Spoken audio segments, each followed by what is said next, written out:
네, 추미애 법무장관 아들의 휴가 특혜 의혹을 둘러싼 공방이 국민권익위원회로 번졌습니다. 추미애 법무장관의 직무와 아들의 군 특혜 의혹에 대한 검찰 수사, 이거 지금 그 직무 관련성이 있는 거냐 없는 거냐, 이해 충돌이냐 아니냐 이런 논란이 있었었는데 국민권익위원회가 아니다라고 하는 유권 해석을 내놓자 야당이 반발을 하고 있는 상황인데요. 국민권익위원회 임윤주 부패 방지국장 연결해서 이야기 나눠보겠습니다. 나와 계시죠?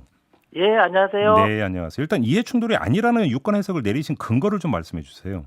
예, 공무원은 공정한 직무 수행을 위해서 직무 관련자와 사적 이해관계자가 있을 경우에는 공무원 행동강령 제5조에 따라서 소속 기관장이 신고를 해야 됩니다. 네네.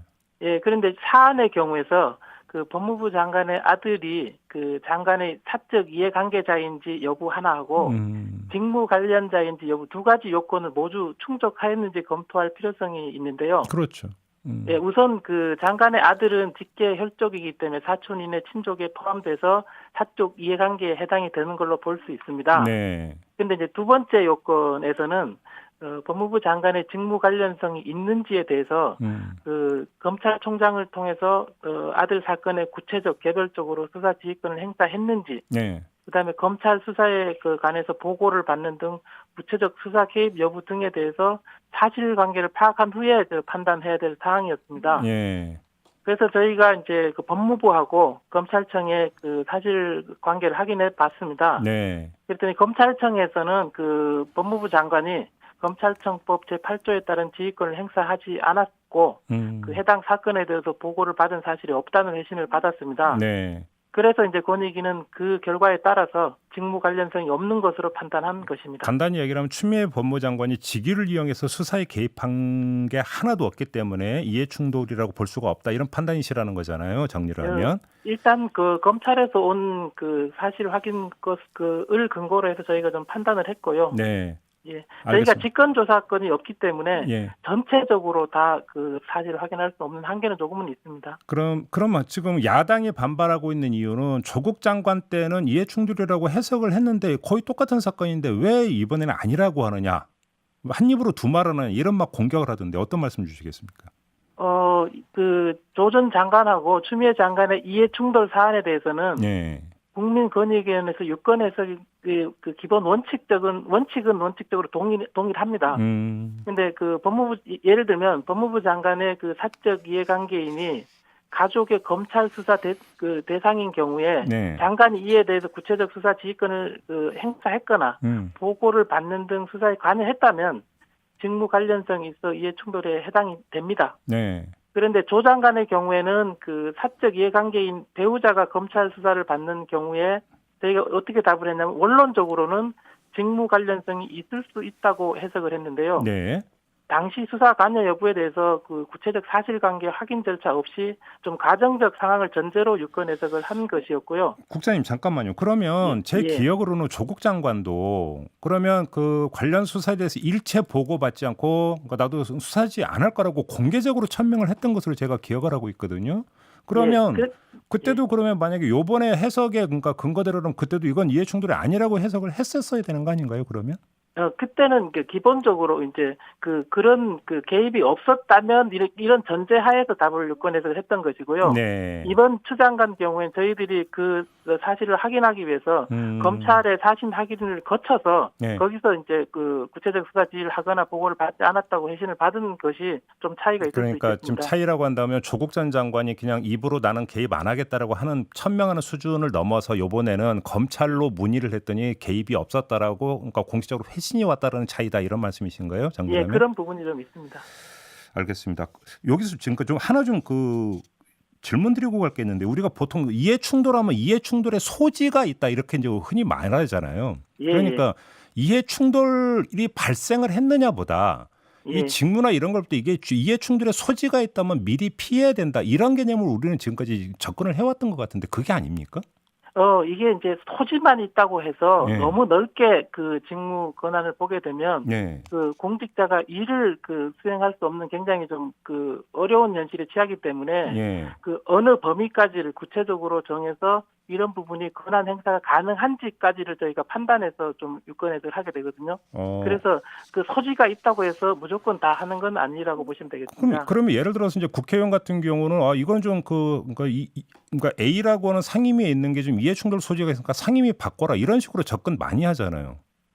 근데 이제 그것도 구체적으로 그 본인이 어떤 그 경제적 이득이라든지 인허가 등으로 인해서 법률 제정으로 인해서 직접적 이득을 볼 수 있을 때는 그 이해 신고를 해야 되는 부분인데요. 네. 일반적으로 모든 국민들이 그 법 적용 혜택을 보는 경우에까지 그 직무 배제하고 뭐 이해관계 신고를 하고 그런 부분까지는 너무 나간 부분이기 때문에 네. 그 부분까지는 아니라고 아니다. 보시면 돼요. 예, 알겠습니다. 아무튼 근데 지금 뭐 국민의힘에서는 뭐 그 조국 전 장관 때고 너무 다른데 결국은 그 전현희 위원장이 민주당 출신 아니냐, 결국은 위원장의 입김이 작용한 거 아니냐 이런 식으로 주장을 하던데 어떤 말씀 주시겠습니까?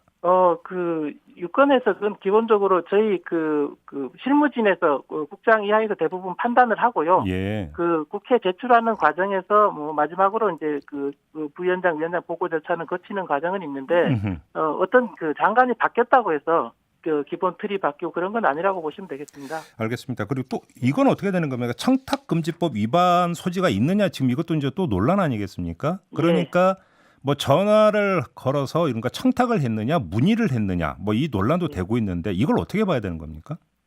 청탁금지법에 이제 위반 소지가 있는지 그 부분에 대해서는 그 첫 번째가 직무를 수행하는 공직자 등에게 부정청탁 대상 직무와 관련된 청탁을 했는지 하나 하고요. 네. 두 번째로는 그 이 과정에서 관련 법령을 위반해서 처리하도록 했는지.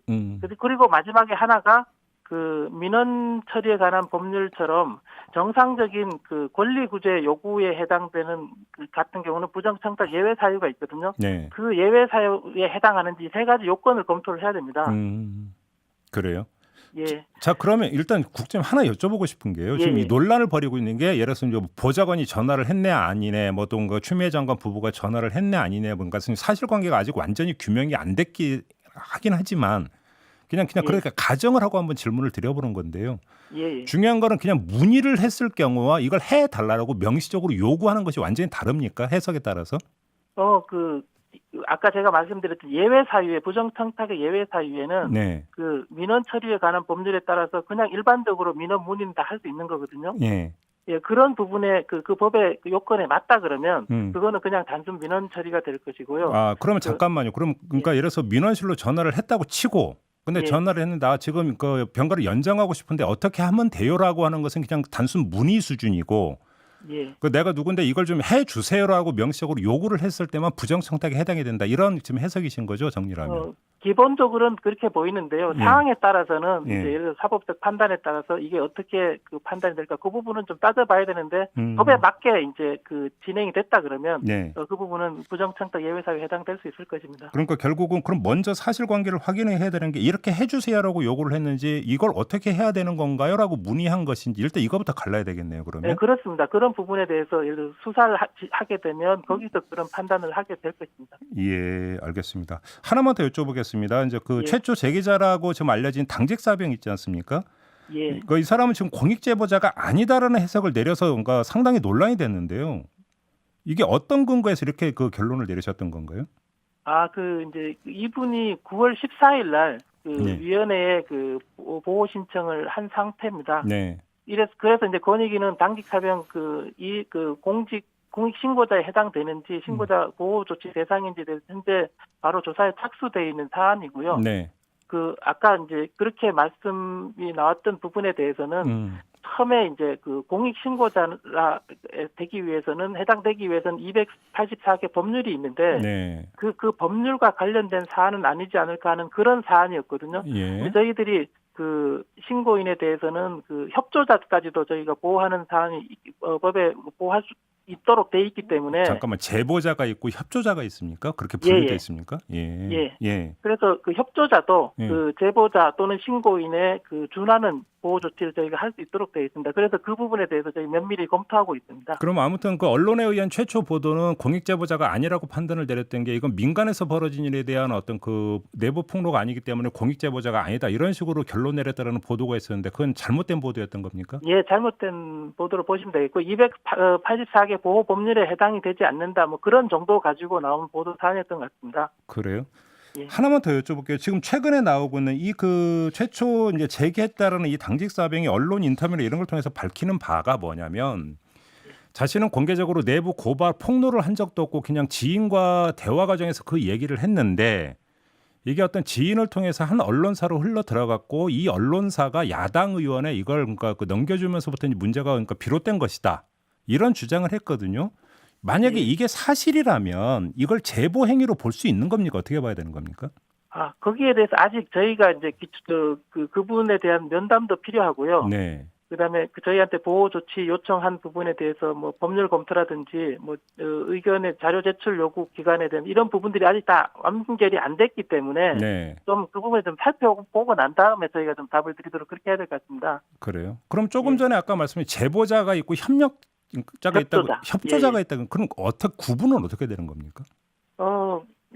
예를 들어서 수사를 진행 중인 사안에서 제보자 같은 경우 직접 이제 그 고소한 또는 고발한 사람들이 될 것이고요. 네. 협조는 그 수사 과정에서 결정적인 증거를 제시하거나 법원회가 수사에서 의견을 진술하거나 이런 부분이 될 수 있겠습니다. 그래요.